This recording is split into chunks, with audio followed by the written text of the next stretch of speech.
Bu il ölkəmizdə pambıq yığımı özünün ən məhsuldar mərhələsinə çatıb.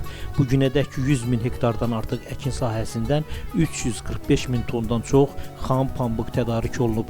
Dekabrın 1-nə olan operativ məlumata əsasən orta məhsuldarlıq 34,35 sentner təşkil edib. 2025-ci təsərrüfat ilində Respublikanın 16 rayonunda pambıq əkini həyata keçirilib. Əkinlərin təxminən 86%-i pambıqçılıq üzrə ixtisaslaşmış 9 rayonun payına düşür.